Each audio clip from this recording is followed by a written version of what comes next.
الفكرة بتاعت قطبية العلاقة لها علاقة بكلمة قانون نيوتن: لكل فعل رد فعل، يعني مضاد له في الاتجاه ومساوي له في القوة أو القدر. الحقيقة إن ده كمان في علاقاتنا.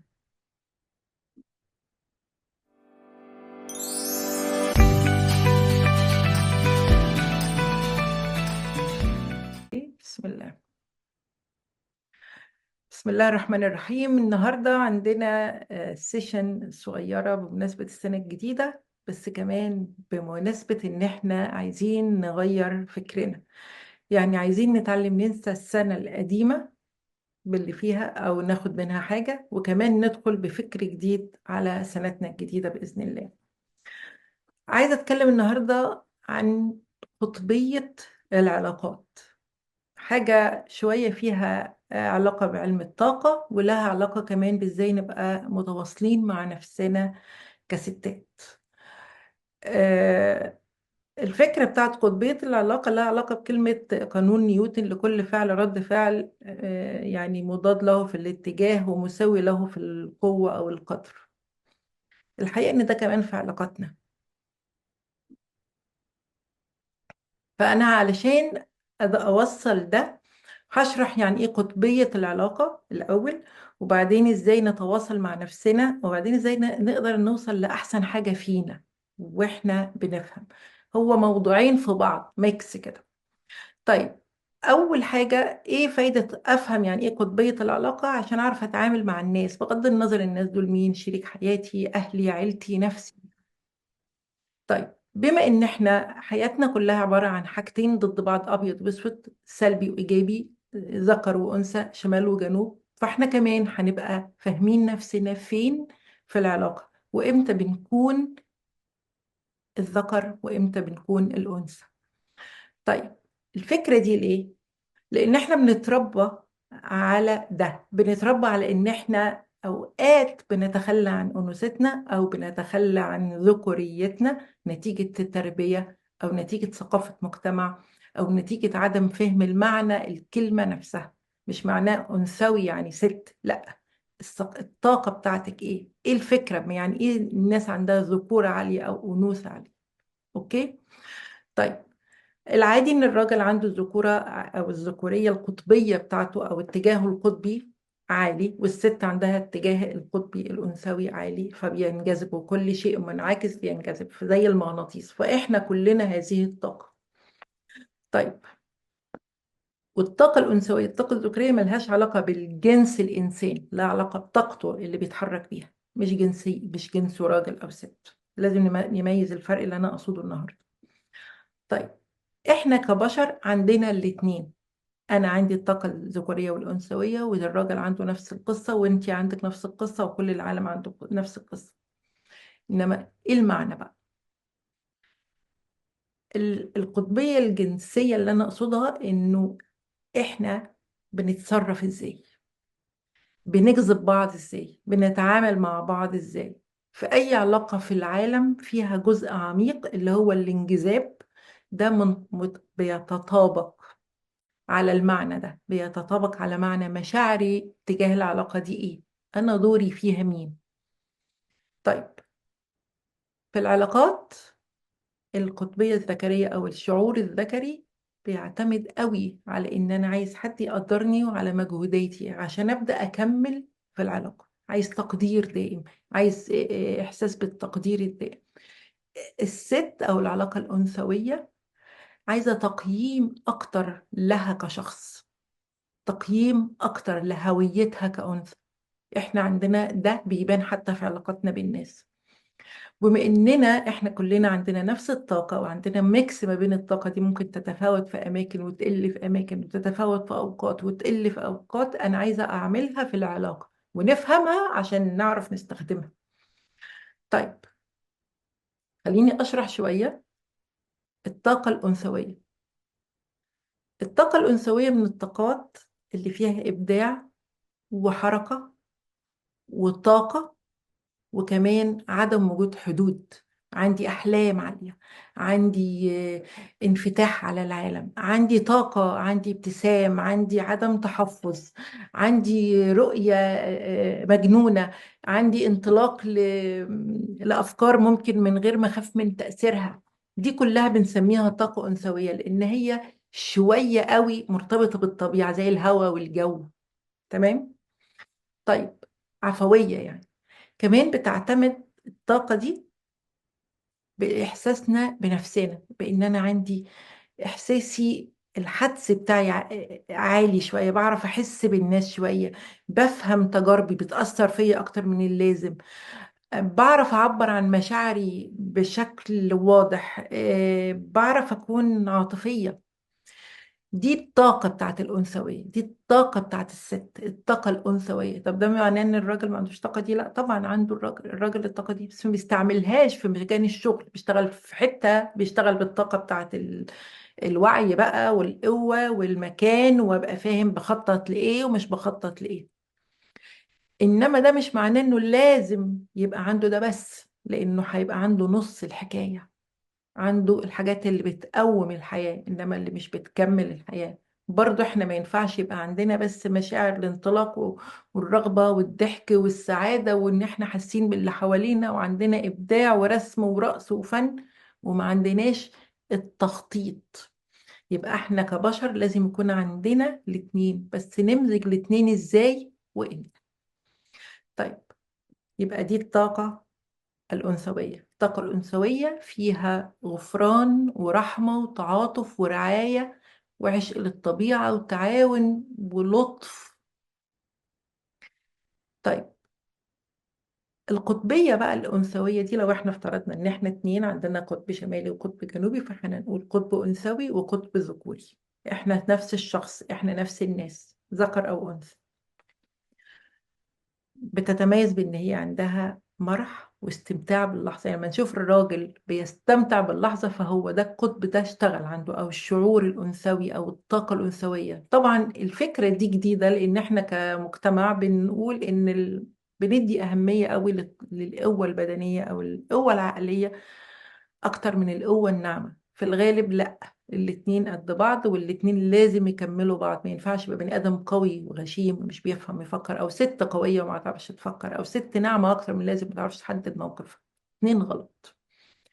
طيب، يبقى المشاعر دي نعتبرها بقى مشاعر، نعتبرها مشاعر أنثوية ومشاعر ذكورية، علشان نعرف نتعامل معاها من غير ما تبقى متجهة اتجاهات في العقل غلط يعني.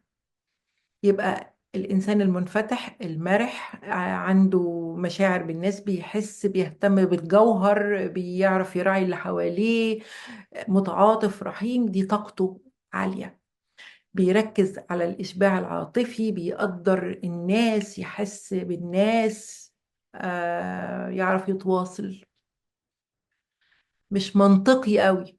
الستات غالبا مش منطقية قوي، العواطف تحركها. يبقى هنا المشاعر الأنثوية بتحرك. طيب، الطاقة بقى أو القطبية الذكرية، السالب والموجب بتاعها إيه؟ عنده تحديد قوي للأهداف، بيحب قوي يبقى عنده خطوة وراها خطوة ورا خطوة. حتى الست لما تكون كده تبقى الطاقة الذكورية هي اللي شغالة أكتر من الطاقة الأنثوية، عشان ساعتها بنقول الست هي عاملة زي الراجل. اوكي، عايزة تبقى مهمة. تقديرها الخارجي مهم جدا، تقييم الناس اللي حواليها بره مهم جدا، تقييمها للعلاقات الخارجية مهم جدا، تقييمها للنجاح الخارجي مهم جدا، وقائية في تصرفاتها، يعني تحرص قبل ما تبدأ حاجة، ما تغامرش بسهولة، ما تعرفش تعبر عن مشاعرها. الراجل كده أكتر صرامة في خططها. الرجالة كده يبقى، والتفكير الذكوري كده. يبقى احنا ده المعنى بقى هنا، المعنى انه تفكيرنا بيبقى ماشي فين. في اوقات بيحصل لنا حاجة بقى، ان احنا اوقات بنضطر نرتدي اقنعة عشان نوصل لهدفنا. يعني ابان ذكورية عشان هدفي مش هينفع وانا انثى. ازاي؟ ان ابقى ضد طبيعتي، وابدا بقى ايه، اقول اصل الدنيا غيرتني، اصل الحياة محتاجة القوة، اصل المواقف بتخلي الناس تبقى مش شبه نفسها. هو الحقيقة احنا بنتشوه في الحتة دي شوية لان احنا بقى شبه بعضنا. انا مش شبهي انا، وانا بضطر ابقى طف بس انا مش طف، فتباني قدام الناس طف لكن حقيقتك لا، فانتي بتمثلي عشان هدفك لازم توصلي له عن طريق هذه الذكورية. تمام. طيب خلينا اجيب المثل كده. م? مشكلة بقى في دي. الأول هقول ليه بتحصل المشكلة في دي، إن إحنا لما بنبقى الست ذكورية أكتر من اللازم ما بتعرفش تعمل علاقة سوية مع الراجل، لأن هي بتبقى زيه شبه. فأنا مش بدور على الذكر الآخر في الكائن اللي قدامي. أو الست الراجل يبقى حنون ومتعاطف، مش معناه حنون بالحنية بتاعت الرجالة، بس تفكيره مش مقدام، مش بتاع اتخاذ قرارات، مش بتاع إنه يسعى لشغل كويس، مش بتاع إنه يحمي بيته قوي. ده تفكيره أنثوي أكتر من ذكوري. برضه ده علاقاته ما تبقاش حلوة، وبنحسها لما بنشوفها أوقات، لما تحس الست إن هو مش بيدافع عني قوي، مش بحس كده إن أنا محمية قوي، بس بيحصل يعني unbalance، مفيش علاقة مستقرة في الحتة دي. المثال في ده إنه لما أحس البنت مثلا إن العالم ده بره قاسي ولازم تبيني زي الولد، لازم تقفي قصاد الناس، لازم ما يبقاش عندك أنوثة، فتبقي طف في علاقتك وطف في حياتك، وأعلمها حاجات زيادة ذكورية أكتر من اللازم عشان أنا عايزة أحميها، فتتعلم تبقى راجل قوي أكتر من اللازم حتى في علاقتها مع الشخص الآخر. ممكن نكون شفنا ناس كده، ممكن نكون احنا تعرضنا لمواقف كتيرة تخلينا كده. برضو أعلم الولاد كتربية ليا، واخلط ما بين السمات الذكورية الصحية والسمات الذكورية السيئة، زي التلاعب والعدوان والعنف. فحسسه انك لازم تبقى مش كده، بس من غير ما افهمه يعني ايه راجل. يعني ايه راجل؟ انك تبقى محترم، انك تبقى قوي، انك تعرف تحمي اللي معاك، انك تكون مسؤول. دي كلها حاجات بتعرف تاخد قرار. فيبقى الولد شوية مش قادر يتزن يعني ايه ذكورة غلط ويعني ايه ذكورة صح، فتحس انه بياخد اتجاه شوية في خنوع، في ضعف عاطفي قوي اكتر من اللازم، يهتم بشكله بطريقة مبالغ فيها. هو متلخبط. ده مش معناه ان هو مش ذكر، هو معناه انه راجل وكل حاجة، بس كمان ما بيعرفش يوجه ذكورته في الاتجاه او يستقطبها. احنا محتاجين في العلاقة السوية قمة الذكورة وقمة الأنوثة. فده المعنى. طيب ده لما انا بعمله في التربية بيحصل حاجة اسمها إزالة الاستقطاب أو إذابة الاستقطاب. يعني أخلي الذكورة تقل في التعبير عنها، والأنوثة تقل برضو في التعبير عنها. ليه بقى بيحصل إيه؟ لما بيحصل ده بيحصل إن الاتنين بيبقوا شبه بعض قوي ذكور، أو الاتنين يبقوا شبه بعض قوي إناث في السلوكيات. خلينا واضحين أهو عشان ما حدش يلخبط. كويس. الطريقة دي بتحس فيها بتبان لما يبقى في خلل في العلاقة وخناقات، إن مش بيحميني قوي، هو حضرتك انجذب أكتر للأنوثة في السلوكيات، إن هي مسترجلة قوي، بتعمل حاجات أكتر، بتعمل حاجات ما يعملهاش، بتشيل تقيل مثلا. هي انجذبت للذكورة أكتر من أنوثتها، تخلت عن جزء من طاقتها الأنثوية وراحت بيها للذكورة، لأن الطريقة دي هي اللي شافتها تنفع في الوقت الغير مناسب. والراجل برضو تخلى عن ذكورته وقيادته وبقى تابع لمراته، أو علاقة ذات اتجاه واحد مش ذات قطبين. احنا قلت الدنيا أبيض وأسود، سلبي وإيجابي، ذكر وأنثى، كل حاجة اتنين عكس بعض عشان تتوافق. الان بتوين ده العلاقة نفسها، إنما الطرفين الأساسيين لازم يكونوا عكس بعض. طيب، فزوال الاستقطاب ده بيحصل بسبب إن حد بينجذب لطاقة التاني أكتر منه. إزاي بتبدأ في الرجالة؟ لما دايما الست توجهه إنه ياخد قرارات غلط، إنك ما بتعرفش تفكر، إنك ما بتعرفش تاخد قرار بسهولة. الست اللي قالت انك ما بتفهمش كلامك كله غلط، انك اوقات كتيرة ما بتعرفش تكون قيادي، ان احسسه ان انا احسن منه وبعرف اخد القرارات احسن منه، ايفن ده بيحصل، وان انا بوصل له رسالة كاملة، او اسيبه كتير يقوم يعني يعمل الافعال اللي تميله انسانيا وثقافيا للمشاعر الانثوية، يقعد بالعيال كتير، اتحكم بشكل مفرط، انتقده بشكل مفرط، ما اقدروش، اقلل من كل حاجة بيعملها فيحس انه بينقص. فوسيلته للدفاع عن نفسه انه يوافقك، انه يندمج معاكي، انه يوافقك روحي اعملي انت انا موافق، يبدأ يتنازل عن قيادته.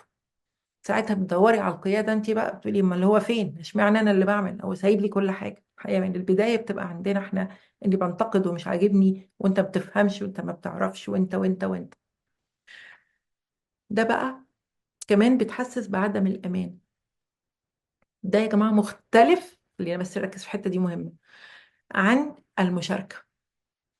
المشاركة مش معناها تنازل، المشاركة معناها التعاطف، معناها ان انا وانت اهو، كل واحد فينا قطب لكن في بينا تواصل في المشاركة. ممكن اساعدها واعمل معاها كل حاجة، ممكن اساعده واعمل معاها كل حاجة، بس لا اتنازل عن انوثتي، هو لا يتنازل عن قطبه الذكري، او معنى اصح لو احنا طرفين في معدن فكل قطب له اتجاه، محدش يتنازل الا المعدن ده هيتفكك او هيبوظ. طيب الستات بيزول منها ده ازاي وتسترجل؟ لما تحس ان هي مش متقدرة فتبدأ تقف لنفسها، لما تحس انها مش متشافة تقف لنفسها، لما تحس انها مش مسموعة وان هي مش آمنة، بتتعرض لعنف او لضغط، تبدأ تقف لنفسها وتسترجل ويلا وتضرب كرسي في القلوب زي ما بنقول. طيب في حين ان المعنى الالهي اللي ربنا منزله فينا في الست والراجل جوانا، ان احنا يكون عندنا قيادة ويكون عندنا تواصل داخلي، ده في شخص واحد، بشر، ذكر او انثى يعني. طيب يبقى الفكرة دي ما ينفعش يبقى فيها خلل. مش معنى ان انا اكون قيادية في وقت ان انا هفضل قيادية فور ايفر، حضرتك كده بتتنازلي عن انوثتك. مش معنى ان انا اكون متعاطف وان انا حنين وان انا مش عايزه اخد قرار النهارده عشان خاطر مراتي ابقى طول عمري كده، حضرتك بتتنازل عن قيادتك، وده هيحصل خلل، وده هيحصل فيه خلل. يبقى احنا محتاجين الاتنين دول علشان نكمل القصة صح. انا محتاجة اكون فيا الاتنين عشان القصة تكمل، وهو محتاج يبقى فيه الاتنين عشان القصة تكمل. ما ينفعش واحد بس والتاني متقبل. يبقى التواصل مع نفسنا، صوتي الداخلي يسمعه كويس، ودي حاجة احنا ما اتعلمناهاش نعملها خالص، ان شاء الله هنعمل لها سيشنز، نركز احنا بنقول لنفسنا ايه. طيب يبقى احنا كلنا كبشر عندنا الاتنين دول، واحتضانهم هو اللي هيخلينا ناس مكتملة نفسيا وعاطفيا وجسديا، زي كده ريموت التلفزيون فيه اتنين بطارية ما اشتغلش بواحدة. يبقى احنا لازم يبقى عندنا الاتنين. وبفهم ازاي بقى انا طاقتي ذكورية ولا أنثوية، عشان افهم انا دلوقتي فهمت اهو انا طاقتي ايه. الطاقة الأنثوية تحس إنها بتتحرك كتير، ما انتش عارف بتفكر في إيه، تفكيرها مش كل مرة عقلاني، ما تحبش قوي تبقى تبع الظروف والأعراف والتقاليد، دايما بتتكلم من قلبها، عندها مشاعر فيها رقة، ما بتحتاجش وقت طويل الستات عشان تقولك مشاعرها، بتعرف تعبر بسرعة، فسهل قوي إنها تدخل عقل نفسها في الحتة دي. الطاقة الأنثوية قوية جدا، for, for some reason هي أعلى من الطاقة الذكورية، لأنها بتخلق الحياة، إحنا اللي بنجيب ناس، إحنا اللي بنخلق البشرية. فالطاقة دي متعودة على التغيير وعلى الإبداع، ربنا خلقها كده. أنا ما بقولش الكلام ده أنا كده، ولا يعني بقول إن إحنا أحسن، لا، الفكرة هي ربنا خلقها كده. عندها دايما طاقة عطاء، مفرطة مفرطة في العطاء، لأن دي طريقتها في رعاية الكون اللي حواليها، زيها زي الأرض بتدينا أكل وشرب ومية وهواء. هي دي طاقة الأمومة، فيها قوة وصلابة إنما بنعومة، مش طف. الطاقة الذكورية دايما مستقرة وثابتة، دايما عندهم فكر مرتب، عارف هيعمل ايه، واضح، مركز، دايما عايز قواعد يمشي عليها، واحد اتنين تلاتة. تقدروا تكتشفوا ده لما تسألي جوزك تحب تخرج، يقول لك قول يا هنخرج فين، لازم يبقى عارف الحتة اللي هيروحها، لازم يكون ما يروحش كلام مش عارف. انما انت ممكن تخرجي انت مش عارفة، يبقى عارف هيعمل ايه. ما بيحبش حاجة ما تبقى غايبة عنه، يحب يخطط. احنا كمان لازم يبقى عندنا ده، بس انا بميز الطاقات. عنده منطقة وضوح، خبرة، حريص جدا جدا. فدي حاجة واخدينها بالفطرة من شم الخطر، لأنه بيتعود يراعي الأهل. ما يحبش التهديد، ما يحبش إنه ما ياخدش قرار، بيحارب عشان عيلته، عنده الحماية مهمة جدا، وعنده هدف. يبقى دي الطاقة. طيب، ازاي الراجل يبقى عنده الطاقة الأنثوية؟ ازاي نحسها؟ لما يزود حبه للناس، لما يبقى حاسس انه مسؤوليته رفاهية اللي حواليه مش نفسه، لما يكون تعاطفه أعلى من اللازم لشيء محتاج يبقى الصلب شوية فيه، لما يحس إنه ما بيعرفش يعمل، لما نشوف إنه ما بيعرفش يعمل أهداف ويحددها، ده معناه إن الطاقة الأنثوية أعلى، حاصل خلل، لأنه ما شافش إنه في مسؤوليات أعلى. طيب، إزاي نشوفها بطريقة إيجابية؟ لما يبقى بيعرف يقرأ الأشخاص اللي قدامه والمواقف بسهولة، يعرف ده صح أو غلط بسرعة. الطاقة الأنثوية من الناس اللي ما بتبذلش مجهود كتير في الحاجات اللي ما تستاهلش، عندهم رؤية أسرع من الرجالة في الحتة دي. الطاقة الأنثوية in general عندها علاقة كبيرة قوي بجسمها، يعني بتعرف تتواصل بمشاعرها بسرعة، تعرف تتواصل مع الطبيعة بسرعة، تعرف تتواصل مع الحاجات، ما تشوفش الضعيف قوي، تقدر تطلع من الحاجات الضعيفة منتجات. الست طبيعتها كده، فالطاقة بتاعتها كده، لأنها متعلمة تاخد طفل ضعيف ترعاه يبقى راجل. دي طريقتها، أو إنسان وتبقى الراجل أو الست. يبقى دي علامات الطاقة الأنثوية. الطاقة المعنى هو واضح. طيب، إزاي تعرفي إن الإنسان ده عنده طاقة أنثوية عالية؟ الإنسان مش ست ولا راجل، إنه حكيم بطبيعته، إن الناس بتحس بتأثير كلامه وبتتبعه، إنه من الناس اللي له كاريزما، إنه بيحب الحيوانات، عنده إبداع، فنان kind of أي رسم، موسيقى، عنده لمسة فنية. الطاقة الأنثوية تتميز بهذا. عنده اتصال قوي جدا بالطبيعة، عنده مشاعر المرح عالية. دي كلها طاقة أنثوية. مشاعره العاطفية واضحة، تقدري تحسيها من ست أو راجل، عنده مشاعر عاطفية واضحة. طيب، يبقى المشاعر الأنثوية تتميز بإن هي لها علاقة بالمشاعر ومركزية القلب والإبداع والعطف والشعور باللي قدامنا، وأعرف أقرأ الناس وما أبذلش مجهود في الحاجات اللي ما تستاهلش. كويس أوي. يبقى أنا كده وصلت أهو. من المعنى ده بقى، إزاي أبين طاقتي الأنثوية أنا بقى؟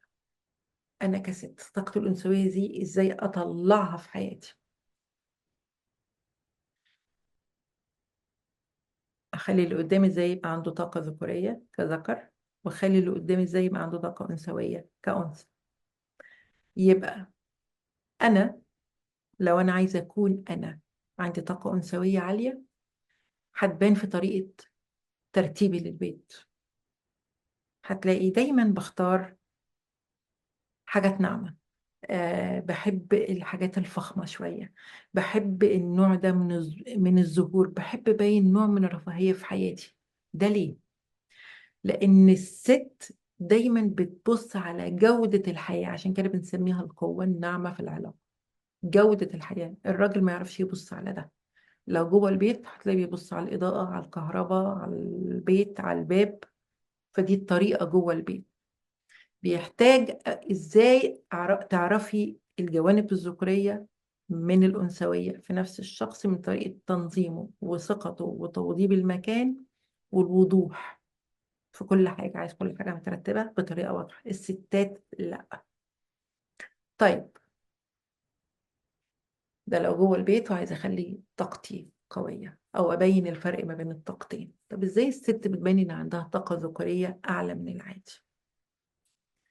الطاقة الذكورية الاعلى من العادي اني دايما عايزة اكون عندي منافسة، مهووسة جدا بان انا اخلص اللي ورايا، معرفش اعبر عن نفسي، شوية في عدوانية، استبدادية، ادور على التفاصيل، دايما مسؤولة عن كل حاجة، ما بعبرش عن عواطفي ومنفصلة عن عواطفي. يعني أعرف أبين إن أنا جامدة حتى لو أنا منهارة. تقييمي لكل شيء في حياتي مرتبط بالتقييم الخارجي للناس. يعني الناس هتقول إيه، الناس هتشوف إيه، الناس هتعمل إيه، كل حاجة اللي بره مش البيت.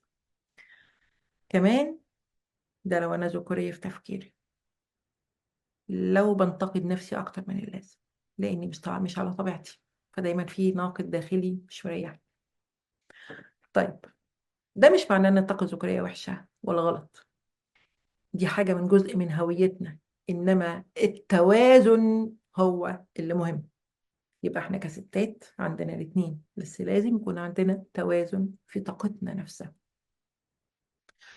ليه لازم يبقى عندنا توازن؟ للأسف لأن احنا اتربينا في مجتمع الذكورية بتقيم أعلى، القوة الجسدية بتقيم أعلى، القوة في العمل بتقيم أعلى، المشاعر اللي فيها عواطف وفيها تنشئة وفيها استيعاب ما بتقيمش قوي، مع ان هي للاسف هي تقييم حياتنا. انت قوتك في انك تعرفي تستوعبي اللي قدامك، قوتك في انك بتعرفي تكوني عاطفيه، قوتك في انك بتعرفي تكوني ماسكه زمام امور بيتك بهدوء من غير ما تعملي دوشه. طيب، ازاي اوصل للتوازن؟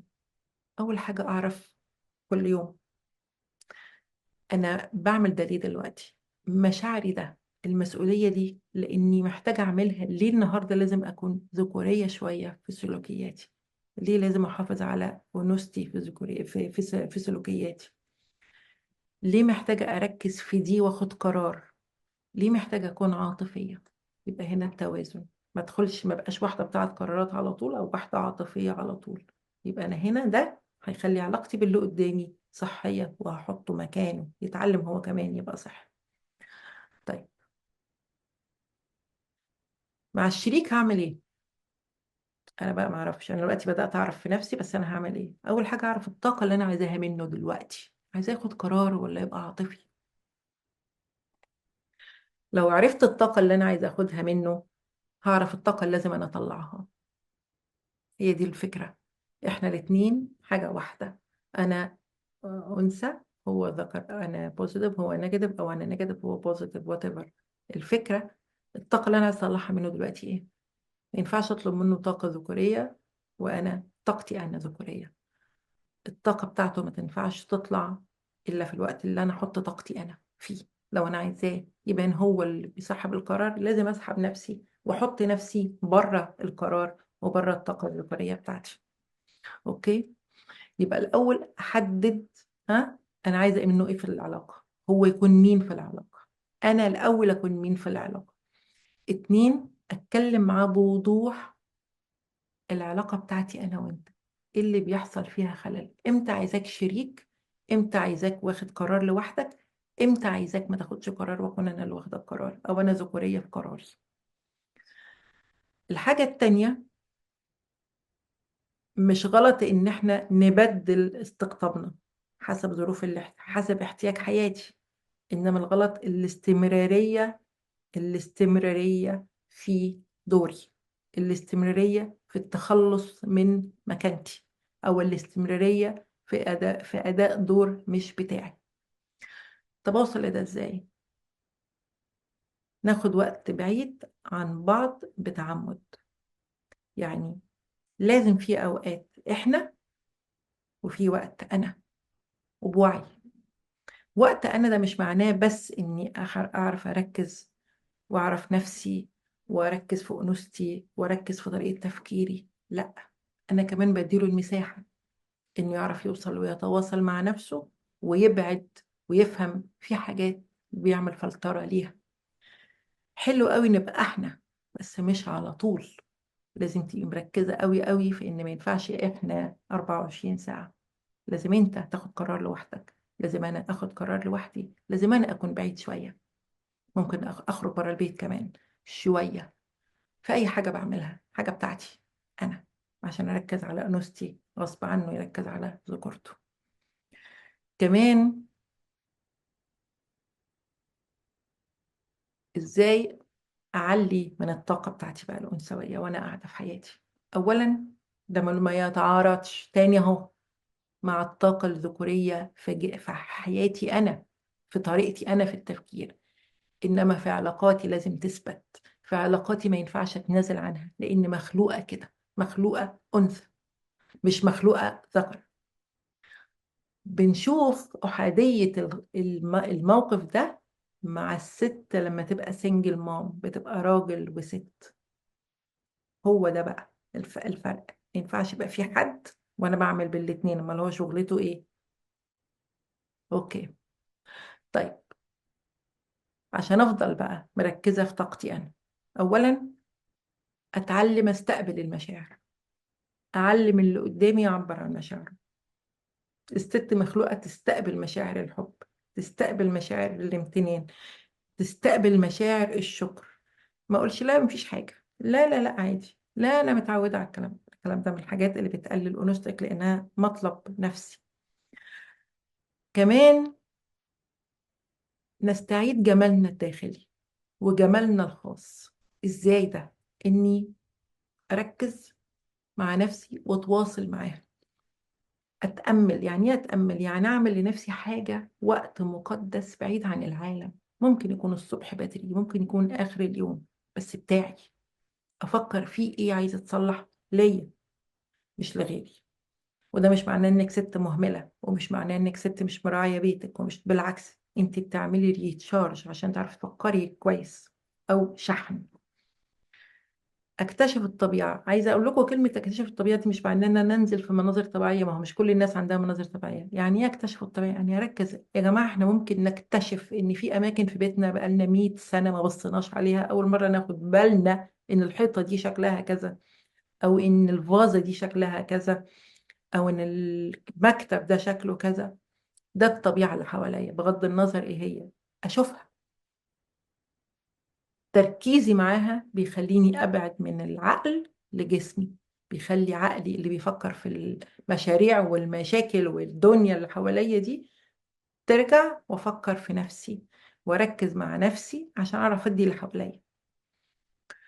كمان من الحاجات المهمة قوي أحافظ على الإبداع اللي عندي. والإبداع ده اللي هو الحاجة الخلاقة. ممكن تبقى حتى إن أسمع موسيقى، ممكن تبقى إني أرقص لوحدي في حتة، ممكن تبقى إني أخترع أكلة، ممكن تبقى إني أغير فرش بيت، أو أغير اتجاه الفرش أو العفش أحطه في حتة من هنا لهنا.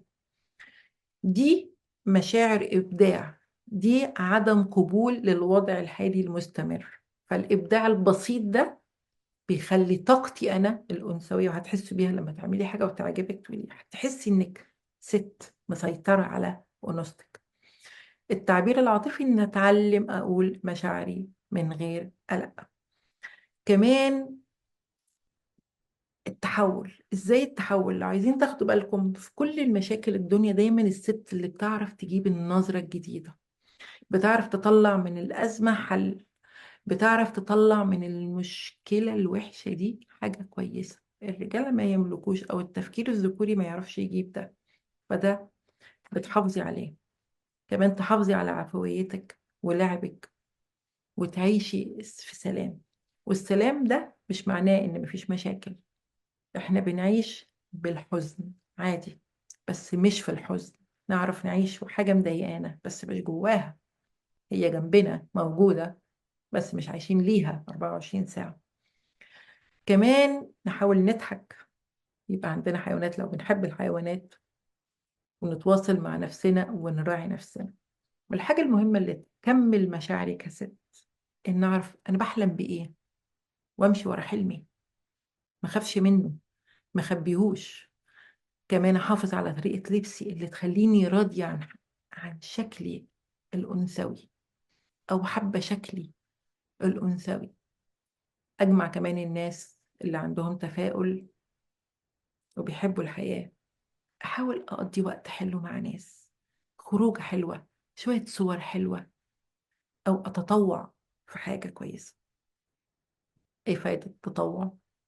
بيخليني أحس إن ليا طاقة بتفيد في العالم. ربنا خلقنا ده، إحنا خلقنا طاقة، طاقة الحب دي طاقة محدش بيمسك الحب في إيده، إنما يقدر يحس بطاقة الحب دي، بتخليه يكمل، بتخليه يبتسم، بتخليه عنده حافز يكمل رغم ما يحدث حوالينا. من الحاجات المهمة قوي إن إحنا ندلل حواسنا. يعني إيه بقى ندلل الحواس؟ يعني أتعلم وأنا باكل أدوق الأكل، أدوق أكل حلو، مش مهم نوعه، بس أدوقه، مش أبلع من غير وأنا مركزة في 100 حاجة. أدلل عينيا وهي بتتفرج على المناظر الطبيعية، أدلل وداني تسمع حاجات تحبها. ده نوع من الدلال للحواس، اللي احنا ما بنسمعش غير دوشة أو زعيق أو خناق، فنسمع موسيقى، ندوق أكل كويس، نبص بعينينا على حاجات كويسة، نطبطب على نفسنا بالمعنى المباشر، إن احنا نتعامل مع الحواس بتاعتنا بحب لذاتنا. كمان أهم حاجة المنطقة المقدسة، ودي اللي أنا شرحتها. يعني إيه منطقة مقدسة؟ أنا بقول نتأمل فين؟ في منطقة مقدسة في بيتي بتاعتي، ممكن ما تكونش مكان، ممكن تكون كتاب. لما أمسكه بحس إن دي حاجة تخصني، أنا بركز مع نفسي فيها. ممكن تكون رسمة، ممكن تكون أباجورة، ممكن تكون كرسي، ممكن مكان بحب أقعد فيه. نقدس احتياجاتنا. العادي ان احنا بنهمله، اللي مش عادي ان احنا نفتكر ان احنا مهمين. كمان من الحاجات اللي بتخلينا نبقى مركزين قوي مع أنوثتنا، ان احنا نصدق مشاعرنا، ما نكدبهاش. معظم مشاكلنا بتيجي لما بنسمعش نفسنا، بنقول ايه كنت حاسة بس ما عملتش. من الحاجات المهمة قوي قوي قوي دي. في الآخر، الطاقة الذكورية والطاقة الأنثوية بيكملوا بعض، بس الأحسن إن كل واحد فيهم يمسك حاجته لوحده. الذكورة تمسك الطاقة بتاعتها والأنوثة تمسك الطاقة بتاعتها، إنما ما نتخلاش عن حاجتنا ونروح للطاقة التانية، لأن